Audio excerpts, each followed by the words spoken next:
Olá pessoal, tudo bem?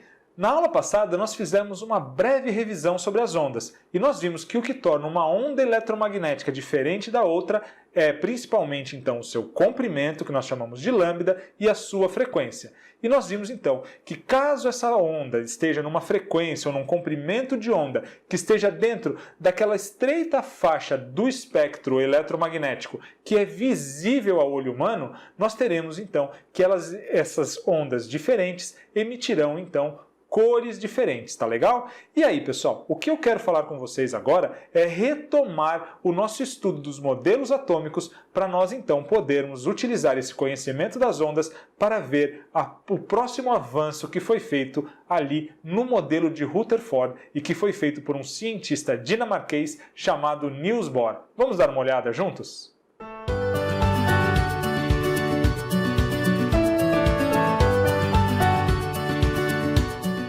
Nós vimos lá no nosso modelinho do Rutherford que nós temos um problema bastante importante para resolver. Nós temos os elétrons de carga negativa girando ali em torno do núcleo que contém nêutrons e prótons, e os prótons possuem carga positiva. Como é então que o elétron consegue se manter afastado dessa atração exercida pelo núcleo?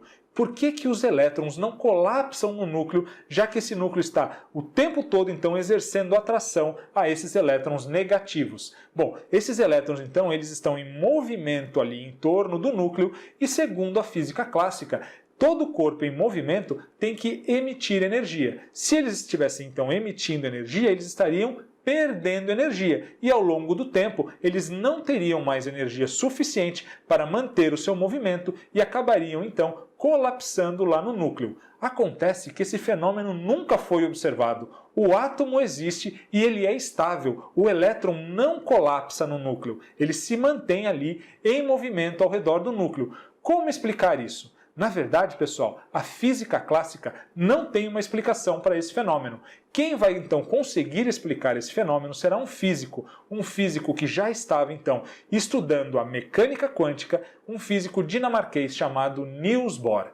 Niels Bohr então vai utilizar os conhecimentos da mecânica quântica para explicar como é que os elétrons conseguem se manter em movimento de modo praticamente eterno ali ao redor do núcleo, sem colapsarem. E aí, pessoal, nós temos que ter em mente que em 1900, Max Planck, então, ele cria a física quântica, a mecânica quântica, quando ele afirma que a energia, então a energia eletromagnética, ela não é emitida de forma contínua. A energia, pessoal, ela é emitida em pequenos pacotes, que ele chamou de quantum. Então, cada pacotinho de energia ele chamou de quantum, e no plural, então, como nós estamos falando em latim, né, quantum é latim, então o plural de quantum é quanta. E a partir daí, pessoal, várias alterações tiveram que ser feitas na física, inclusive aqui no nosso modelinho atômico. Vamos olhar isso com mais cuidado?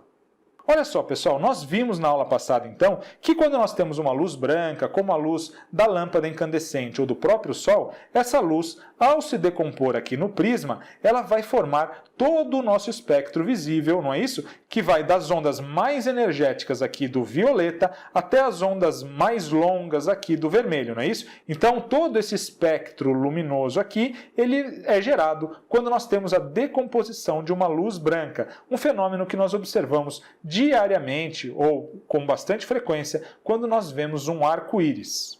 Então nós vimos que além daquela parte do espectro que compõe o nosso campo visível, nós temos também outros comprimentos de onda, outras frequências de onda que têm diversas aplicações na medicina, nas comunicações e até mesmo aí nas guerras, não é verdade? Então, pessoal, nós sabemos que o espectro eletromagnético ele é muito maior do que aquela parte que nós conseguimos observar com o nosso olho. Agora, pessoal, olha só o que é que o Bohr descobriu quando, ao invés de utilizar uma lâmpada incandescente ou de luz branca ou mesmo a luz solar, ele resolveu agora decompor a luz que era emitida por uma lâmpada de hidrogênio. Então, pessoal, nós estudamos bastante lá as ampolas de Geisler, não é mesmo? Principalmente nas variações ali que foram feitas por Crookes, depois por Thomson. E essas ampolas nada mais eram, então, do que tubos de vidro com gases ali a baixíssimas pressões, submetidos a uma alta tensão, não é isso? A uma grande diferença de potencial. E aí nós percebíamos, pessoal, que com a formação dos raios catódicos, que eram feixe de elétrons, esses elétrons colidiam com as moléculas do gás e acabavam ionizando esse gás.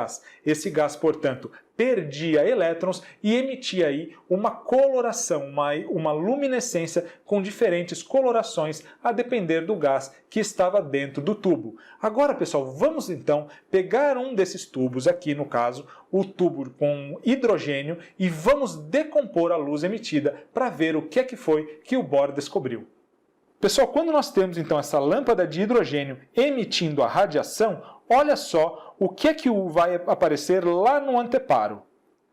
Perceberam que, diferentemente do que nós tínhamos quando nós tínhamos a luz solar ou a luz branca, nós não temos mais aquele espectro contínuo, que vai do vermelho até o violeta. No caso do hidrogênio, olha só, nós temos basicamente apenas 4 faixinhas aparecendo. Nós temos, portanto, um espectro descontínuo. E como explicar esse fenômeno com aquele modelo de Rutherford para o átomo? O Bohr, então, vai fazer uma adaptação naquele modelo para explicar esse fenômeno que foi observado aqui com os gases. O mais interessante, pessoal, é que Bohr observou que conforme nós variávamos o gás que estava dentro da ampola, nós tínhamos também uma variação aqui nas faixas de luz que eram emitidas. E nós sabemos, o que é que muda mesmo entre uma cor e outra? É a frequência e o comprimento das ondas, não é verdade? Cada elemento, cada gás, ele emitia então algumas faixas diferentes. Quer dizer que eles estavam emitindo ondas em comprimentos e em frequências diferentes. E, na verdade, pessoal, aqui quando nós pegamos esses espectros descontínuos de cada elemento, nós temos uma espécie de impressão digital, de DNA desse elemento. Cada elemento tem, então, um espectro característico, e eu posso ter certeza, quando eu olho o espectro de um desses elementos, que se trata daquele elemento e não de outro. Esse método, só para vocês terem uma ideia, é utilizado hoje quando nós recebemos essas radiações, a luz que vem das estrelas, e nós então podemos saber do que é que as estrelas são compostas, porque nós podemos então decompor essa luz e ver ali quais são os elementos que estão emitindo essa luminescência. Tá legal, pessoal? Então vejam só que interessante aqui esse fato. E como é então que o Bohr vai conseguir explicar, a partir de uma adaptação do modelo atômico de Rutherford, como é que o Bohr vai então explicar o que está acontecendo aqui com esses gases? Olha só, pessoal, Bohr então vai criar alguns postulados para explicar esse fenômeno. O primeiro postulado nos diz o seguinte: os elétrons se movem ao redor do núcleo em um número finito, olha só, pessoal, em um número finito de órbitas circulares de energia bem definida, que são denominadas órbitas estacionárias, então está aqui órbitas estacionárias, ou níveis de energia. O segundo postulado de Bohr nos diz o seguinte: movendo-se em uma órbita estacionária, o elétron não emite e nem absorve energia. O terceiro postulado dele vai nos dizer, então, que ao saltar de uma órbita estacionária para outra, o elétron emite ou absorve uma quantidade bem definida de energia, chamada quantum.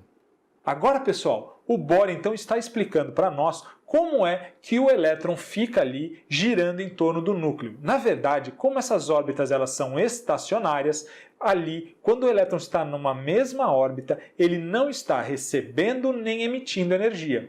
Ele só vai receber ou emitir energia quando ele salta de uma órbita para outra. E mais, pessoal, o elétron não pode ocupar qualquer órbita ao redor do núcleo, mas sim órbitas bem definidas, cada uma delas com uma energia também bem definida. Aí, para o elétron ir para uma órbita, uma camada mais distante do núcleo, ele precisa receber energia. Quanto mais distante distante do núcleo, maior a energia desse nível ou dessa camada. E quanto mais próxima do núcleo, menor a energia necessária para o elétron. Então, quando o elétron sai de uma órbita mais pertinha ali do núcleo, mais interna, para uma órbita mais distante, mais externa, ele vai ter que receber energia. E quando ele retorna para sua órbita original, ele vai emitir essa energia também sempre em quantidades específicas e determinadas de acordo com a mecânica quântica. Essa quantidade de energia que o elétron emite quando ele retorna de uma órbita mais externa para uma órbita mais interna é chamada de fóton, tá legal? Então, o elétron emite fótons e esses fótons são característicos. Então, de acordo com o elemento que nós estamos falando, cada átomo, então, de um mesmo elemento, vai emitir sempre esses fótons nas mesmas frequências e, portanto, caso estejam naquela parte visível do espectro, nas mesmas cores. Por isso que nós conseguimos ver aquelas bandas bem definidas para cada elemento. Claro que alguns fótons não estão na parte visível do espectro eletromagnético, podendo estar, por exemplo, também ali nos raios X, tá legal? Então, nós temos outros tipos de emissão de fótons e que nós podemos medir e que são característicos para cada elemento. Então, pessoal, vamos entender bem o que foi que o Bohr nos mostrou. Olha só. Então, aqui nós temos um elétron. Vamos ver o que acontece com ele se ele retornar para uma camada mais interna. Quando ele retorna, pessoal, ele vai agora emitir energia em forma de fóton, uma energia bem definida, tá legal? Então, ele vai emitir um fóton característico a depender do elemento químico que nós estamos falando e a depender de qual nível, de qual camada de energia ele está saindo e para qual nível ou qual camada de energia ele está se dirigindo. Então, como nós dissemos, quando o elétron sai de uma camada mais externa para uma camada mais interna, ele vai emitir um fóton, que nada mais é do que uma quantidade determinada de energia. E agora, pessoal, se ele estiver numa camada mais interna, o que ele precisa para ir para uma camada mais externa? Ele vai precisar agora receber energia e com isso ele vai conseguir saltar agora para uma camada mais externa. Esses saltos para diferentes camadas são chamados de saltos quânticos. Como nós dissemos, então, de uma camada mais interna para uma camada mais externa, o elétron precisa receber energia, porque quanto mais distante do núcleo, maior a energia desses níveis ou dessas camadas. Vamos dar uma olhadinha, pessoal, o que acontece aqui, o que nós temos para o caso do elemento hidrogênio. Vamos ver então, pessoal, o que acontece aqui com o elemento hidrogênio. Nós vimos que quando a luz do hidrogênio passa por um prisma, ela se decompõe em 4 cores, em 4 comprimentos de onda diferentes. Vamos dar uma olhada o que é que gerou cada um desses comprimentos de onda? Olha só, pessoal, então aqui, quando o elétron sai da 6ª camada de energia do hidrogênio e retorna para a 2ª camada, ele vai emitir aqui uma onda com comprimento de 410,2 nanômetros. Claro que vocês não precisam decorar esse número, tá legal? Mas perceberam então que aqui nós temos um comprimento bem pequeno e, portanto, uma frequência alta. E aqui nós, então, observamos a coloração violeta, que é uma onda mais energética. Quando, então, o elétron lá da 5ª camada retorna para a 2ª camada, nós temos a emissão, então, de um fóton na cor azul. Se o elétron agora estiver na 4ª camada e retornar para a 2ª camada, o fóton vai ser emitido na cor verde. E se ele estiver na 3ª camada e retornar para a 2ª camada, essa emissão, então, ocorre na cor vermelha, que tem, nós sabemos, o maior comprimento de onda. Nós sabemos que o hidrogênio possui apenas um elétron. Então, de acordo com o salto quântico desse elétron, ele vai emitir uma onda com um comprimento determinado e, portanto, com uma cor específica. Então, o elétron do hidrogênio ele pode fazer 4 saltos quânticos diferentes, não é isso? Da camada 6 para a camada 2, da camada 5 para a camada 2, da camada 4 para a camada 2 e da camada 3 para a camada 2. Cada um desses saltos, então, vai ter um comprimento de onda característico. Perceberam, então, que quanto mais externo esse elétron estava antes, ele vai emitir uma quantidade maior de energia. Por isso que quando ele vem lá da camada 6 para a camada 2, ele vai ter essa emissão na cor violeta, que nós sabemos é mais energética, com um comprimento de onda menor, mas uma frequência maior, não é verdade?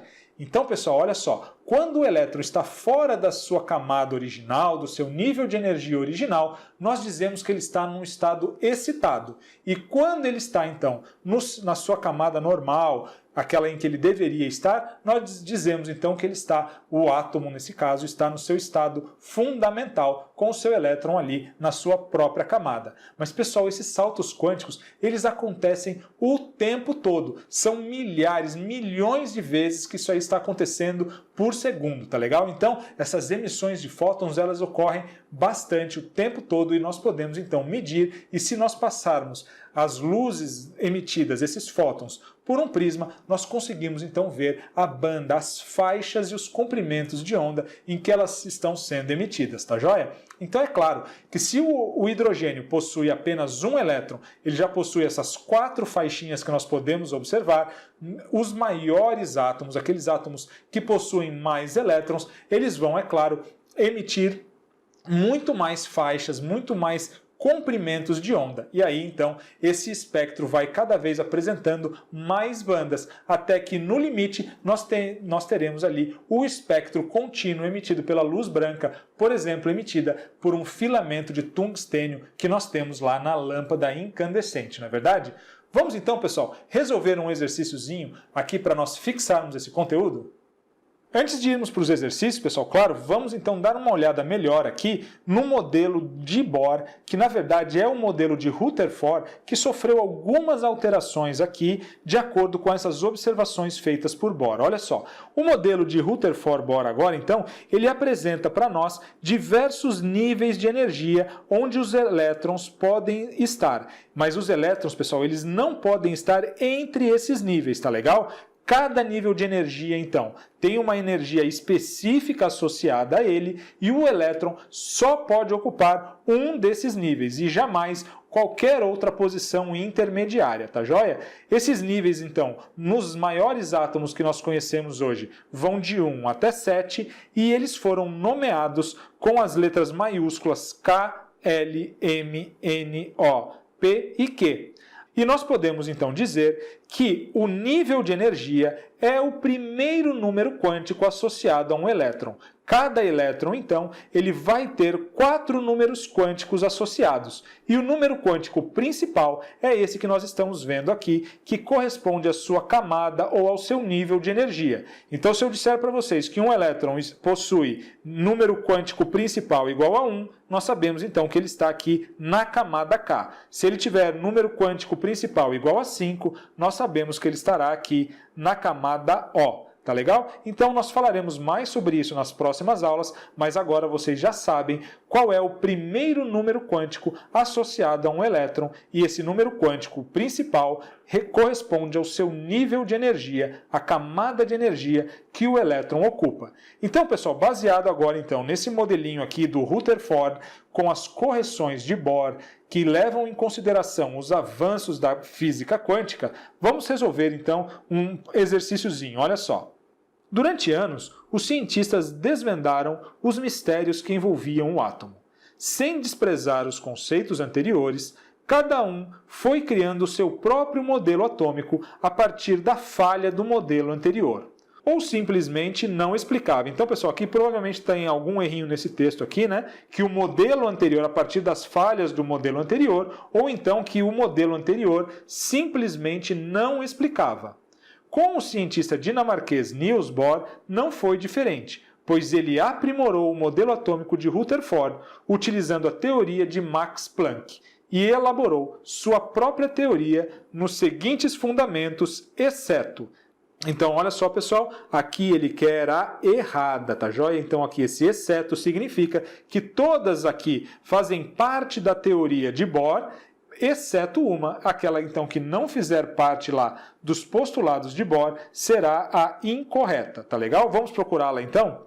Olha só a letra A. não é possível calcular a posição e a velocidade de um elétron num mesmo instante. Pessoal, na verdade nós ainda não vimos isso, mas nós poderíamos ter resolvido essa questão olhando que as outras alternativas estão corretas. Mas vamos falar rapidamente então o que é o princípio da incerteza que foi formulado pelo físico Heisenberg. O Heisenberg dizia então que não é possível no mesmo instante conhecer a velocidade e a posição de um elétron. Se eu conhecer a velocidade, eu não poderei determinar com precisão a posição e vice-versa. Se eu conhecer a posição com precisão, eu não terei então como determinar a velocidade do elétron, tá legal? Só recapitulando aqui, nós vimos também no enunciado que eles nos disseram que o Bohr ele vai utilizar os conhecimentos da mecânica quântica, principalmente aquele formulado por Max Planck, de que a energia é emitida de forma descontínua em pacotes chamados quantum, para reformar aquele modelo do Rutherford. Então, o modelo de Rutherford-Bohr nada mais é, como nós vimos, que o modelo de Rutherford agora, levando em consideração os avanços da mecânica quântica. Vamos ver aqui as outras alternativas e nós veremos que, como elas estavam certas, era fácil perceber que a letra A é a única alternativa que, embora esteja correta, não faz parte dos postulados de Bohr. A letra B, pessoal, nos diz o seguinte: os elétrons giram ao redor do núcleo em órbitas circulares, com energia fixa e determinada. Exatamente isso que nós vimos ali quando nós falamos dos postulados de Bohr, não é verdade? Letra C. Os elétrons movimentam-se nas órbitas estacionárias e, nesse movimento, não emitem energia espontaneamente. Corretíssimo, pessoal. Quando o elétron, então, está numa órbita, essas órbitas circulares são chamadas também de órbitas estacionárias, ele não recebe nem emite energia. Letra D. Quando o elétron recebe energia suficiente do exterior, ele salta para outra órbita. Após receber essa energia, o elétron tende a voltar à órbita de origem, devolvendo a energia recebida na forma de luz ou calor. E nós vimos então que quando ele devolve essa energia, ele vai emitir então essa luz ou calor que nós chamamos então de fóton. Portanto, pessoal, é verdade, a letra A aqui é a única que não corresponde ao modelo aqui de Rutherford-Bohr, tá legal? A letra A só será então formulada posteriormente com Heisenberg. Vamos resolver mais um exercício então para nós finalizarmos a aula? Olha lá. Com relação ao modelo atômico de Bohr, a afirmativa falsa é, de novo, pessoal, ele está pedindo para nós a afirmativa falsa. Então, muito cuidado para não marcarmos aqui a afirmativa verdadeira, tá legal? Vamos lá, letra A. Cada órbita eletrônica corresponde a um estado estacionário de energia. Verdade, pessoal. Nós sabemos que cada órbita estacionária, ela vai ter uma energia associada a ela, e essa energia, então, ela é fixa, tá joia? É verdade, perfeito. Letra B. O elétron emite energia ao passar de uma órbita mais interna para uma mais externa. Aí não, né, pessoal? Lembram-se? Quanto mais distante do núcleo, maior o nível de energia dessas camadas. Então, o elétron que está ali numa camada mais interna, ele está com uma energia relativamente menor.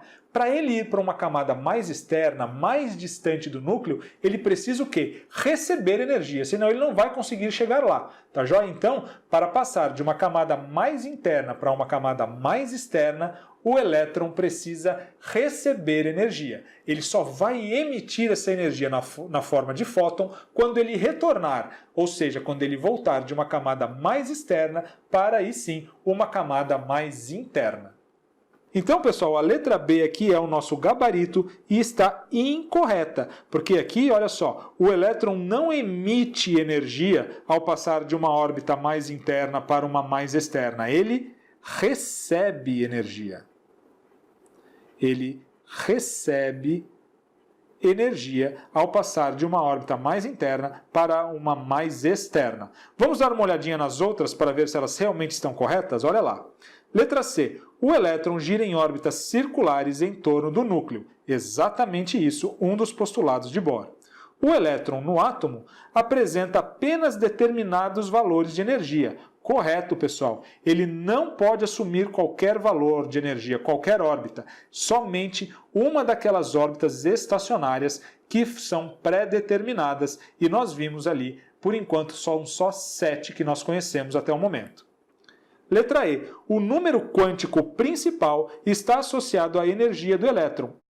Foi exatamente o que nós vimos, né, pessoal? Então, como cada órbita tem uma quantidade de energia específica associada a ela, o número quântico principal é a órbita, o nível de energia que esse elétron ocupa. Então, é exatamente isso. O número quântico principal é, sim, o nível de energia que o elétron está ocupando, tá joia? Chegamos então aqui ao final da nossa aula e já nós continuaremos então com novos desenvolvimentos aqui no nosso modelo atômico, chegando até o nosso modelo atual, que vai sim se utilizar desses conhecimentos aqui trazidos por Bohr para continuar evoluindo o nosso conhecimento da matéria. Um forte abraço a todos, vejo vocês na próxima aula.